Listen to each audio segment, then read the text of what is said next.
خواتاتي صحاب اليوتيوب كي راكو دايرين صافا لاباس عليكم تكونوا بخير وعلى خير بصحه جيده وبحوايج جيده.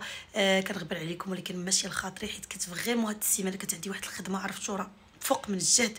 مي نتمنى ان شاء الله يكون الخير، واخا الخدمه واخا الاشارات واخا الفيديوهات واخا بزاف ديال الحوايج غادي نحاول ان شاء الله حتى نتوما ما نغبرش عليكم، حيت فريمون تولفت انني نصور لكم فيديو مطول في يوتيوب. وكيف ما قلت لكم الهدف ديالي هو انني نكبر القناه. الوغ باش نتكبر القناه خصني نخدم عليها وخصني نشتغل عليها، فما تنساوش انني كنحط لكم فيديوهات راني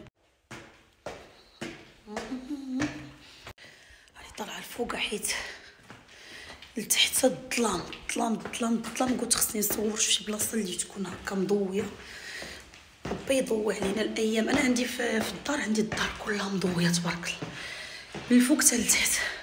عرفتو ناري والله ما نقدر الدروج، ما نقدرش.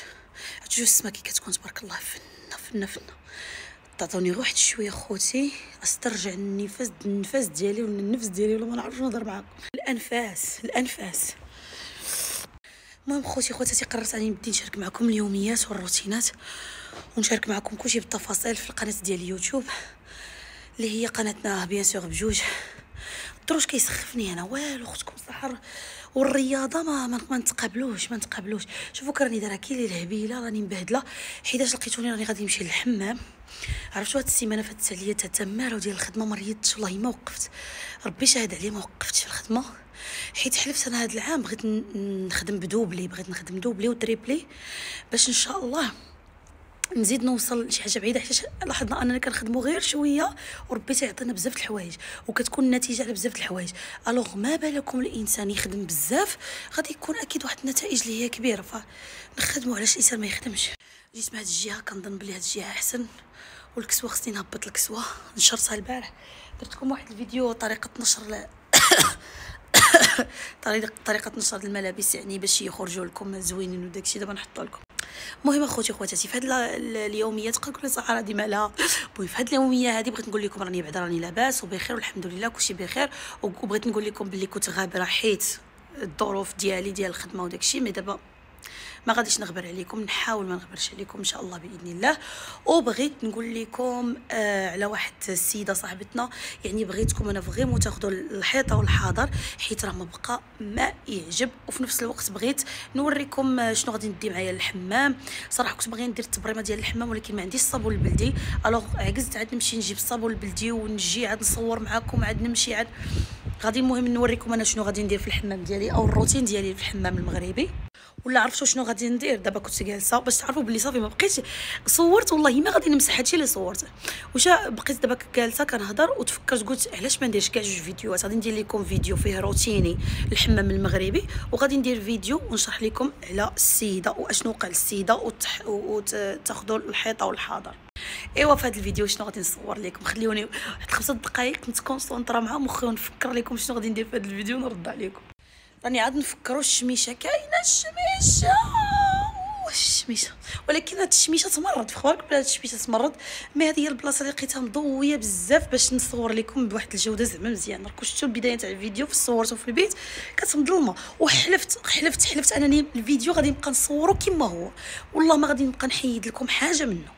صافي من بعد التفكير طويل غادي نحط لكم دابا في هذا الفيديو هذا في اليوميه غادي نحط لكم القصه. يلاه سمعوا معايا القصه نتاع السيده شنو صرا لها، وغدا ان شاء الله في نفس الوقت غادي نحط لكم الروتين ديالي في الحمام باش نخلي كل حاجه الراسه ونقول لكم اشنو راني ناويه ندير كافكار للحمام. المهم اخوتي السيده صاحبتنا كانت ما بها ما عليها، كانت جالسه في امانه الله، نص قال لها راسها يلاه نمشي عند هنا واحد الجاره. هذه صاحبتنا دابا راها غادي، المهم جايتكم في التفاصيل. غادي نمشي عند الجاره ناخذ من عندها شي حوايج. داكشي اللي دارت هذيك جارتها غير حداها يعني قريبه لها، مشات عندها دقت عليها دخلت عادي صافي ما داو فيها ما ردوا. دخلت عند جارتها قالت لك قضاو داك الغرضات اللي بغاو يقضيوهم، قضاو الامور اللي بغاو مشات عندها على شي حوايج ولا الله اعلم، قالت لك صافي المهم في امانه الله. رانا قالت لك من رجعت للدار صافي تحس براسها ما راهاش مزيانه. ديك السيده ما بقاتش مزيانه، ديك السيده صاحبتنا حنا ما بقاتش مزيانه، ما عرفتش باش تبلات، ما دات فيها ما جابت. عاوتاني لا غد لي بقى داك الشيء بحال اللي كيتزاد عليها والحاله كتسوء.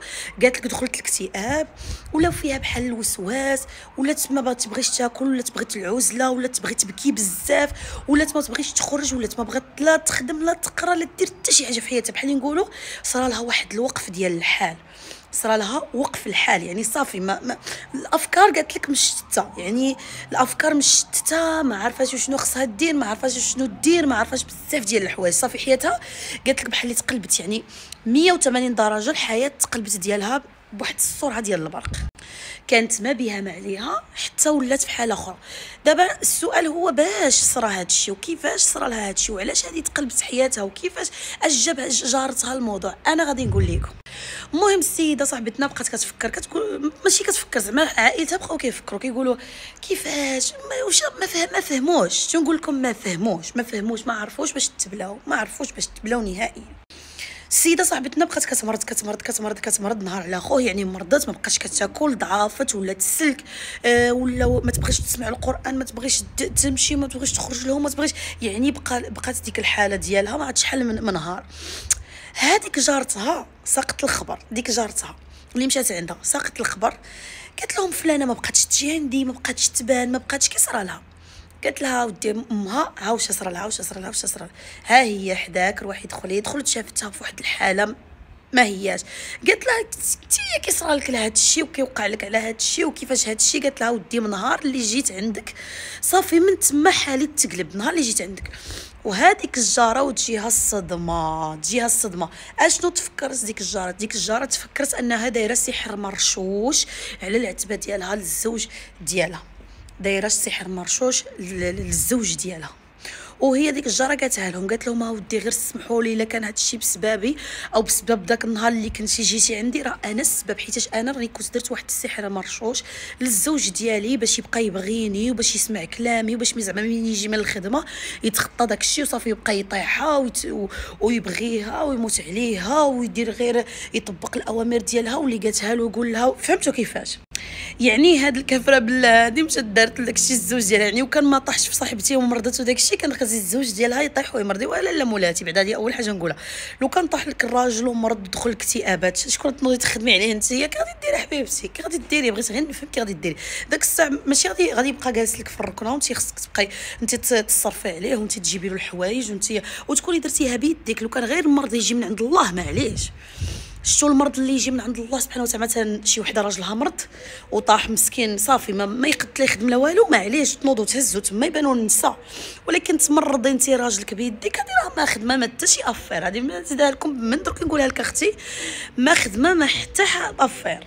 ايوا قالت لها اختي غير سمحي لي، وبقاو كيبكيو وداك الشيء. وقالت لها والله انا ما درتش داك الشيء يعني اللي كنتيا، ولا انا درتها لراجلي وكنت درتو لك زعما ما نقولها لكش، راني درت انا داك الشيء للزوج ديالي زعما على اساس راني داك الفقاي اللي مشيت عنده قال لي ديريه له غادي يبقى يبغيك ويموت عليك وداك الشيء، وانت راكي تخططي داك الشيء وجا فيك داك الشيء وراكي مرضتي وانا سبابك. وانا قالت لها انا مستعده نخلص لكم كاع دوك الفلوس نتاع الدواء باش تداوى، سواء الطبيب سواء الراقي سواء انا نتحمل المسؤوليه وهذه والتوبه. ما عمرني نعاود ندير داك الشيء وما عمرني نعاود لهذا الشيء، ويا ربي تسمح لي. وبقات كتستغفر وكتبكي وكذا. وهذوك مساكن ديك صاحبتي وامها وداك الشيء ناس طيبين وفهموها، حيت هي ما كانتش قاصده دير لصاحبتي، هي بغات دير راجلها. واخا هي راه غلط يعني غلط، ولكن هذاك داك الشيء قالوه هما بينها بين راجلها وبين اللي خلقها، ماشي شغلنا. ولكن حنا فعلا فهمتنا وعرفنا شنو كاين. صافي داك صاحبتي مشاو جابوا لها الراقي وبقات كدير الرقيه قالت لنا بقيت كندير الرقيه، كيديروا لها الرقيه وداروا لها التعوذ وداروا لها جميع انواع الرقيات باش تولي مزيانه، وداروا لها جميع انواع هذا الشيء اللي تيحيد السحر، يعني القران، الرقيه، التعوذ، الحجامه، اي حاجه تخطر لكم على بالكم داروها لها غير باش كومكوا جاتني الشمس، غير باش كومكوا يتحيد لهذاك السحر المرشوش. هنا شويه ما كاينش الشمس. المهم وهذيك السيده مشات رقات حتى هي الدار ديالها ورقات المسائل ديالها، ولكن ما قدرتش تقول للزوج ديالها باللي راه ودي دارت له هكاك داك السحر المرشوش عند ما تقدرش تقول له حتى غادي يطلقها وتصدق وهي عندها معاه الاولاد وتصدق مشتته عائله وتصدق في مشاكل، باغيه دير له زعما هو يبقى يبغيها ويموت عليها. شوفوا راه الحلاحه تغلب السحاره. بغيتي راجل كيبقى يبغيك ويموت عليك، حاولي داك تفرحي، حاولي ديري له الشهوات اللي يبغيهم، حاولي تمشي معاه غير بواحد السياسات باش ان شاء الله يكون الامور بيناتكم مزيانه. واللي عاوتاني راه مسجد من عند الله، واللي ما مسجدش راه واخا ما عرفتش ديري له، واخا تعطيه الكبده ديالك تعطيه القلب ديالك ما تيقدرش داك الشيء. راه داك الشيء غير تيسير ديال الله يطيحكم في الرجال يكونوا مسجدين وصافي. هادشي اللي كاين. شوفوا اخوتي والله راني دايره كي الهبيله. المهم هربت شويه من الشمس. المهم من بعد علاج طويل ومن بعد مسكينه يعني عذاب تكشفات ديك صاحبتي مسكينه قالت لك المهم تعالجت. المهم مشى لهداك الشيء يعني بقات في القران بالقران والصلاه والاستغفار، يعني حاربه دير التفوسيخه دير البخور اللي يقولها شي حاجه كديرها صافي تحيد عليها داك الشيء تماما. حيتاش قال لك ان الله سيبطله، واخا كيكون السحور وداك الشيء ولكن ربي سبحان الله العظيم كيبطل لك السحر، ما كيخليش داك السحر فين يبقى، خصوصا بالقران انا بذكر الله يطمئن القلوب. فاهم حاجه ان ديك صاحبتنا ولات مزيانه ومن بعدها تزوجات وولدات ودارت وليدات. هي راه حكات لنا هذه القصه قالت لك هادشي صرا لي انا مين كنت عزبه. هي راه دركي راه بناتها عرفتوا راه بناتها قدي وكان اللي كبر مني ما شاء الله، يعني صرات لها هذه في واحد الزمن يعني في واحد السنوات كثيره صارت لها هذه القصه وهي حكاتها لنا وكنوجه لها تحيه كبيره وكنبغيها بزاف الله العزيز عليا. فهنايا حكيت لكم هذه القصه اول حاجه باش تحضيو راسكم. فاول نصيحه غادي نعطيها لهذيك اللي كتمشي دير السحور لراجلها. هذاك الشيء راه ما يوكلش. قال لك السحاره ما تفلحش في حياتها، ما تطفروش في حياتها، ما توصلش في حياتها، يكون دائما الشيطان معاها، يكون دائما الجن الله يستر بالله مش الرجيم تكون نص من العسل معاها، يعني ما كتكونش حياتها مزيانه نهائيا. كتكون حياتك دائما دايره بدوك الناس عاود بالله مش الرجيم، دائما حياتها ما كتبقاش نورمال نهائيا. واخا كاع اللي كيمشيو لدوك الطرقه الله يستر من بعد يبغيو يتوبوا ولا شي حاجه حياتهم ما تقدرش يعني صافي هذاك الشيء تلبسهم الله يستر. فالانسان ما يحطش راسو في هذه المواقف الغبيه وما يحطش في راسو في هذه المواقف الكارثيه. هذه اول حاجه. ثاني حاجه شوفي الراجل الا بغاك بخاطرو مرحبا، الا ما بغاكش بخاطرو ما عندك ما ديري به، والله ما عندك ما ديري به. الانسان فاش يركز ركزي على مستقبلك، ركزي على حياتك، ركزي ديري دار، ديري زوج، ديري ثلاثه، ديري فيلا كبيره، ديري فيلا صغيره، ديري لواطه، ديري مشاريع، ديري دي بروجي، عمري وقتك بشي حاجه اللي غادي تنفعك في حياتك، عمري وقتك بشي حاجه اللي غادي تفيدك في حياتك. اما تعمر راسك بالسحارات وبالتخربيق ونمشي ندير لراجلي باش يبغيني، كاع لا يبغيك كاع لا يبغيك اعطيه التيساع، هو يعطيك التيساع، قال لا يبغي قال لا ما تخسريهاش مع سيدي ربي. ها ربي اللي ما خصناش نخسروها معاه، ما البشر الا باغي يخسر معنا غير بسلام الله يعاون، ولكن سيدي ربي حبيبتي راه ما خصكش تخسريه. انا اقسم بالله الا كنقول ربي واقف معايا في اي لحظه، يعني الا الانسان دار شي حاجه خايبه ربي ما غيبقاش معاك، غيبقاش يبقى معاك، ربي راه ما يبغيش الظلم. الوغ الزينه ديالي الا بغيتي ربي يكون ديما في جنبك وديما واقف معاك، ما ديريش الاغلاط، خليك دائما غاديه فيما يرضي الله وربي كبير. وقال لك الحلاحه غلبت السحاره، الحلاحه غلبت السحاره.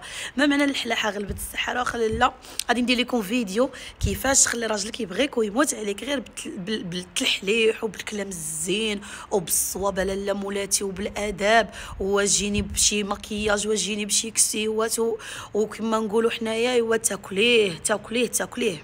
هذا الراجل اللي يتنكل كما نقولوا بالكلام. اما كاين شي نساء عندهم شي رجال لا حول ولا قوه الا بالله العلي العظيم، لا حول ولا قوه الا بالله العلي العظيم. الله يحسن عوانكم معهم اخواتاتي. كيكون راجلها عنيف، ولا كيكون راجلها اللي كيضرب، ولا كيكون راجلها اللي سكايري، ولا اللي كيكمي، ولا اللي نسوانجي، ولا اللي ولا بزاف ديال الحوايج. كاين اللي عندها راجل الله يخليها سلعه واخا ما نعرفت واش تدير ديك المراه في الحياه ما يقرش فيه، ولكن ما نديرلوش انا السحور باش انا نرجعو مزيان، ما غيرجعش مزيان، غادي يزيد غير يجهل عليك ويجعر عليك ويجلس في الدار ويمرض وتزيدي تحصلي فيه الحصلات الكبار. الو خلي كلشي على الله. هذه هي الحياه الزوجيه، خليها على الله، خليها على الله صافي بغيه ويبغيك فيما يرضي الله، تعاملي معاه فيما يرضي الله صافي. كان راجلك رومانسي وزوين وداكشي زيدي اعطيه الرومانسيه والحب والغرام. كان راجلك قاصح وانسان عصبي ديه على قد عقلو وسيري كملي الحياه وفوتيها وصلات عند بي.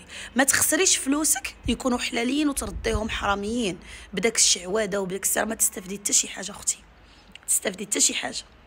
وبالنسبه للنصيحه اللي بغيت نقدمها هي للبنات والنساء، ما تبقاوش تخطاو العتابي، ما تخطاوش العتابي ديال البشر. وقبل ما تخرجوا قولوا هذا الدعاء: بسم الله الذي لا يضر مع اسمه شيء في الارض ولا في السماء وهو السميع العليم. بسم الله توكلت على الله. بسم الله ولا حول ولا قوه الا بالله العلي العظيم. بسم الله توكلت على الله. تبقاو تعاودوها وتقولوها. تقراو المعوذتين حتى هما، سوره الفاتحه، ايه الكرسي، ولا قدرتوا حتى اواخر من سوره البقره، بواحد المعنى كديروا واحد التحصين على راسكم عاد كتخرجوا، باش الا لا قدر الله تخطيتوا شي حاجه ما تشدش فيكم. وبيان سور الصلاه ضروري، هذيك الصلاه تنهى عن الفحشاء والمنكر، والصلاه اللي هي زوينه كتحفظنا وتحمينا، والصلاه كتيسر لنا الامور، الصلاه كدير لنا بزاف ديال الحوايج. ومن بعد غادي تقولوا حتى هذا الدعاء هذا، من بعد غادي تقولوا داكشي اللي قلت لكم وتزيدوا هذا الدعاء: اللهم احفظني من شر الطريق وما فيها، اللهم اعطيني من خيرها ومن رزقها يا ارحم الراحمين يا رب العالمين. فهادو هما الادعيه غادي نحاول نكتبهم لكم، والله يستر لكم اخوتي. وهذا الشيء اللي كاين بنادم يحضي راسو، يحضي راسو، ما تخطاوش العتابي.